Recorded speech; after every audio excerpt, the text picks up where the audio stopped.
Good afternoon, blessed people. At ang topic ng pastor ko ng Sunday is how God make us righteous because we are the righteousness of God in Christ.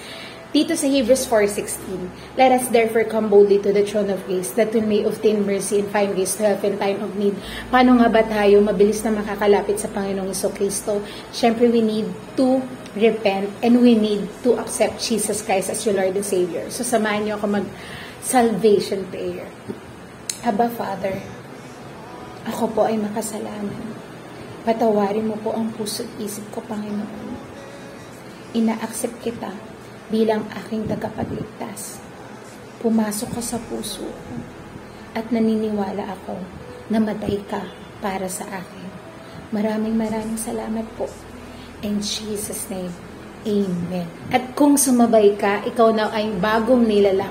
Therefore, if anyone be in Christ, he is new creation. All things are passed away. Behold, all things are become new. So, makakalapit ka na sa ating Ama sa langit. Kasi sinabi niya to sa Isaias hindi ako bingi sa mga daing niyo.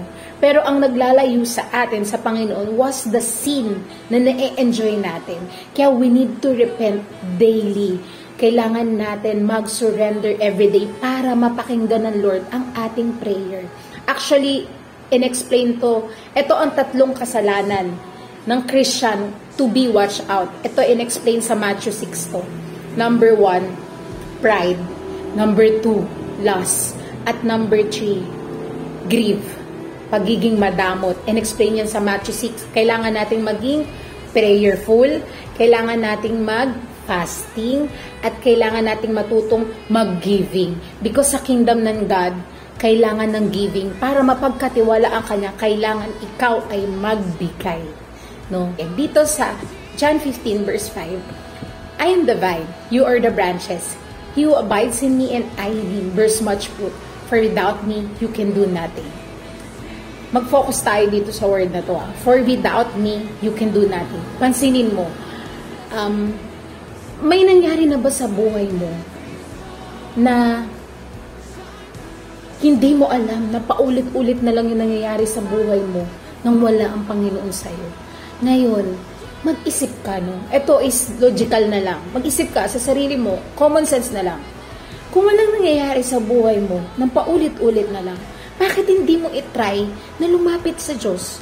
I-try mo lang naman. I-try mo lang i-accept siya. Tignan natin kung ano ang mabibigay niya sa'yo.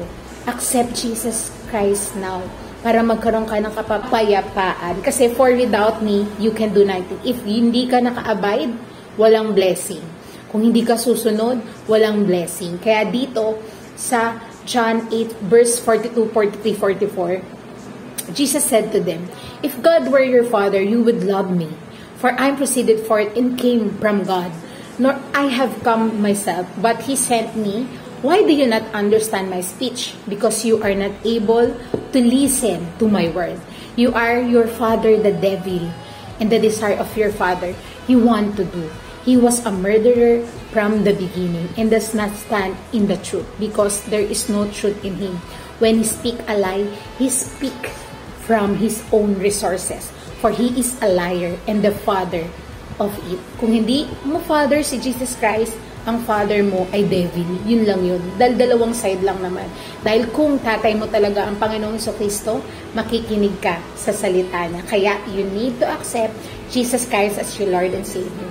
Kaya dito sa 1 Corinthians 6 verse 20, you are bought with a price. You are actually purchased with the precious blood of Christ and made His own. So then, honor and glorify God with your body.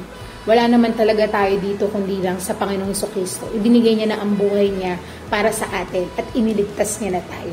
Dito sa Isaiah 53 verse 5, for He hath made Him to be sin for us, who know no sin, that we might be made the righteousness of God in Him. Siya ang kabayaran ng lahat ng pagiging pasaway natin. Hindi tayo nakikinig sa salita ng Diyos at matigas ang ulo at ma-pride ang mga puso ng mga tao. Hanggang ngayon is really a process sa lahat na tao na nakikita ko. But tayo ay iniligtas na ng Panginoong Jesucristo. Siya ang gumawa ng puwang. Because of the cross, lahat ay ibinigay na sa Kanya. Kaya tayo ay righteous ng humingi ng tulong sa ating Ama sa langit. At dito, sa Romans 5 verse 1, therefore, since we have made right in God, sight by faith, we have peace with God because of what Jesus Christ our Lord has done for us. Ang peace kasi, hindi to nabibigay ng tao dito sa mundong to. Ang Lord Jesus Christ lang ang makakapagbigay ng peace sa bawat isa. At ito ay surrendering to God's will. No? Hindi lahat ng prayer natin natutupad. Ang matutupad lang ay yung mga nakatakda sa'yo. Yung mga naka-will sa'yo. Kaya nga, you need relationship sa Panginoong Jesucristo at kailangan mong magbasa ng Bible. Kasi kung hindi ka nagbabasa ng Bible, kung sino-sino lang information ang hinihingan mo, magkakamali ka. Pero kung alam mo ang Bible, alam mo ang katotohanan, nagbabasa ka, mismo ang Diyos ang magsasabi sa'yo kung ano ang gagawin mo. Tinatamad ako magbasa ng Bible Hindi para sa akin yung pagbabible. May paraan ba para mapakinggan ako ng Diyos? Meron. Humanap ka ng mga prophets na tutulong sa'yo. Pero sa panahon ngayon, dahil wala kang tamang discernment, hindi ka makakahanap ng prophet o sa panahon ngayon, mga priest o mga pastor na sumusunod talaga yung nagpa-practice ng holiness. Pero dahil wala kang discernment, hindi ka makakahanap. Pero ang pinakamaganda is you need to read the Bible. Dahil nandito lahat, the truth will set you free. Kaya dito sa Romans 8 verse 1, so now there is no condemnation for those who belong to Christ Jesus. So may freedom ka na pag tinanggap mo ang Panginoong Jesucristo. May joy ka na everyday. Makakalapit ka na sa Ama natin sa langit because we are the righteousness of God of Christ. Naging makasalanan ang Panginoong Jesucristo, kinuha niya ang lahat ng hirap, lahat ng kasalanan para sa atin. At wala ka nang dapat problemahin pa, kundi you need to surrender your life to Jesus Christ. At ibibigay niya ang lahat ng ipinangako niya sa iyo. Whoever calls on the name of the Lord will be saved. Bye! God bless everyone!